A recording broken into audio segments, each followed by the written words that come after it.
Hello friends, मेरा नाम है केतन फारूका। मैंने आपके लिए मैथ्स का इन-डेप्थ एनालिसिस बनाया था जो कि आपको ठीक-ठाक पसंद ही आया था। और जैसे कि मैंने आपको बोला था, मैं जल्दी आपके लिए रीजनिंग और इंग्लिश के एनालिसिस लेके आऊँगा। तो आज मैं रीजनिंग और इंग्लिश के एनालिसिस इन-डेप्थ एनालिसिस लेके हाज़िर हूँ। तो चलिए शुरू करते हैं। सबसे पहले रीजनिंग के क्वेश्चंस कैसे आ सकते हैं? आपने एसबीआई में देखा ही होगा, किस हद तक आ सकते हैं क्वेश्चंस। अगर आपने प्रिपेयर नहीं किया होगा अब तक उस एसबीआई के लेवल के बाद, तो ये क्वेश्चन फिर भी ईज़ी रहेंगे क्योंकि एसबीआई का बहुत टफ था। ये क्वेश्चन उतने टफ नहीं है, ईज़ी है। अगर आपने थोड़ा भी प्रैक्टिस किया है, लास्ट ईयर से तो हार्ड है, लास्ट ईयर जो आईबीपीएस पीओ में आया था उससे हार्ड है। लेकिन अगर आपने प्रैक्टिस किया होगा, अगर आपने थोड़ा भी अपने आप को रेगुलरली मेंटेन किया होगा प्रैक्टिस में, तो ये क्वेश्चन आपके लिए ईज़ी ही रहेंगे, बेसी मुश्किल नहीं होगा। तो चलिए सब देखते हैं क्या-क्या क्वेश्चन आए थे। सबसे पहले हम जाते हैं फर्स्ट क्वेश्चन ही ऑब्वियसली फेसिंग सेंटर थे। 8 पर्सन होंगे सेंटर को फेस करेंगे, उनके संग संग एक कंस्टेंट होगा जो कि उनका नाम हो सकता है, उनका सिटी हो सकता है, या फिर उनका कुछ भी बर्थ प्लेस हो सकता है, कुछ भी हो सकता है वो।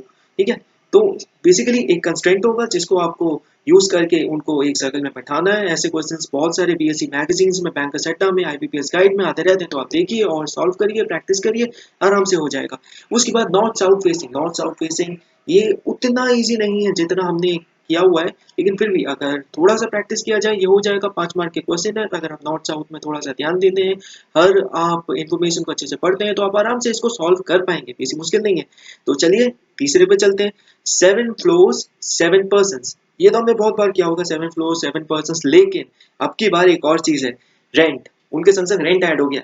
रेंट को यूज करके आप आराम से उनका प्लेसमेंट कर सकते हैं, तो ये बहुत इंपॉर्टेंट चीज है, रेंट को यूज करना। कितनी बार, जैसे कि यहाँ पे दिया हुआ था MNOP, तो O is greater than M, मतलब O ज्यादा पे करता है P से, या फिर O ज्यादा पे करता है M से। ये चीज बहुत इंपॉर्टेंट है, अगर आप ये चीज देखेंगे ना, तो आप आराम से उनको सेट कर पाएंगे। और अगर आप एक बार सेट कर पाएंगे तो आपके लिए बहुत ईजी हो जाएगा करना। तो ये चीज जरूर ध्यान रखिएगा एग्जाम को अटेंड करने के टाइम में, ठीक है, या फिर ये क्वेश्चन को अटेंड करने के टाइम में, ठीक है। चलिए फिर इनइक्वालिटी पे आते हैं। इनइक्वालिटी का क्वेश्चन हरदम की तरह सिंपल ही है, आपको बस एक लाइन में अरेंज करना है, ग्रेटर देन लेसर देन करना है, सिंपली ये क्वेश्चन सॉल्व हो जाता है। अगर आप प्रैक्टिस करते हैं और भी ज्यादा करते हैं प्रैक्टिस, तो ये बहुत ही आसान क्वेश्चन है, 5 मार्क आपको आसानी से मिल ही जाएंगे। तो सिलोगिज्म, सिलोगिज्म आईबीपीएस में हरदम आता है, थैंक गॉड एसबीआई वालों ने हमारी बहुत बैंड बजाई थी, क्योंकि मैंने इसको लास्ट ईयर बहुत अच्छे से किया था, एसबीआई में नहीं आया। Very sad for it. SBI वालों तुम्हें कभी माफ नहीं करेगा दुनिया। हाँ चलिए, आईबीपीएस वालों को तो माफ करते हैं क्योंकि इन्होंने डाला है, बहुत अच्छा डाला है, इजी है। तो अगर आपने प्रैक्टिस किया होगा सिंपली हो जाएगा, इसमें कुछ भी ऐसा नहीं है जो आपसे नहीं हो। जस्ट आप प्रोबेबिलिटी, मतलब सॉरी मैं प्रोबेबिलिटी बोल रहा हूँ, पॉसिबिलिटी वाला एक दो चीज आप देख लीजिए, तो आप तो ये आप आराम से कर पाएंगे, ठीक है। चलिए फिर सिलोगिज्म में आते हैं। सिलोगिज्म तो मैंने बोल दिया, सॉरी। डायरेक्शन में आते हैं। डायरेक्शन, रीजनिंग और ब्लड रिलेशनशिप, ये तीन पे तीन तीन क्वेश्चंस आते हैं, ठीक है, तीन तीन क्वेश्चंस आए हैं ये एग्जाम में। तो डायरेक्शन पे जो क्वेश्चन आया है वो उतना सिंपल नहीं है, मुझे काफी टफ लगा। मैंने एक दो बार ट्राई किया, नहीं हुआ तो मैंने इसको छोड़ के दूसरे क्वेश्चन पे गया मैं। थोड़ा सा मेरा टाइम वेस्ट हुआ था उसमें। तो अगर आपको अगर ये क्वेश्चन उतना इजी नहीं लग रहा है, या फिर आप डायरेक्शन में उतने थॉरो नहीं है, तो ये क्वेश्चन को आप अटेंड ना करें, तो वही बेटर होगा। उसके बाद आते हैं हम रैंकिंग पे। रैंकिंग काफ़ी इजी था, रैंकिंग मैंने ट्राई किया था, मेरा बहुत जल्दी हो गया, तो मेरे को 3 मार्क तो मिल ही जाएंगे उससे। और आप भी ट्राई करेंगे, थोड़ा सा आप आज प्रैक्टिस कर लीजिए क्योंकि कल ही एग्जाम है। तो अगर आप थोड़ा सा भी इन सब में से थोड़ा सा गो थ्रू हो जाते हैं, क्योंकि लॉजिकल क्वेश्चन है, उतना कोई डिफिकल्ट नहीं है, आते रहते हैं एग्जाम्स में, बेसी डिफिकल्ट नहीं है। पर अगर आप रीजनिंग का करते हैं तो ये उतना डिफिकल्ट नहीं रहेगा आपके लिए। तो आप लास्ट में आते हैं ब्लड रिलेशन से, सबसे सिंपल क्वेश्चन मेरे ख्याल से ये पूरे एग्जाम में यही था, और इसके अलावा और कुछ नहीं था। तो ये बहुत ईजी था। लेकिन ये क्वेश्चन को सॉल्व करने के टाइम में बस आपको ये ध्यान रखना होगा कि वो मेल है कि फीमेल है। अगर आप ये चीज ध्यान नहीं रखते हैं तो ये क्वेश्चन आपके लिए डिफिकल्ट हो जाएगा, क्योंकि हरदम एक ना एक क्वेश्चन उस जगह से आता ही है। तो ये तो हुआ रीजनिंग का।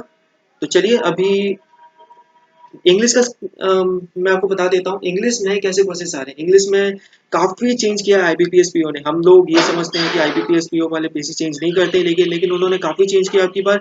और जैसे जैसे आए थे पैराग्राफ्स लास्ट वीक में, आपको बता देता हूँ। Financial status of country, China's growth, European countries and economics, ये सब टॉपिक्स पे क्वेश्चन आए थे।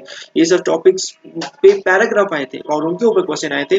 तो ये जो पैराग्राफ्स हैं ये बेसिकली फाइनेंस से रिलेटेड है, मनी से रिलेटेड है, बिजनेस से रिलेटेड हो सकते हैं, किसी भी कंट्री के। तो अगर आप रेगुलरली गो थ्रू करते हैं editorials, newspapers and all those things, तो आपके लिए ये क्वेश्चन डिफिकल्ट नहीं होगा, क्योंकि डायरेक्ट क्वेश्चन है। अगर आप आंसर करना चाहें सीधा आप आंसर कर सकते हैं। इसके साथ साथ अब तक जो आता रहा है वोकाबुलरीज, वो इस पेपर में नहीं था। वोकाबुलरीज ने हमें 3 मार्क हरदम दिया है, लेकिन अब की बार वो 3 मार्क हमें नहीं मिल पाएगा।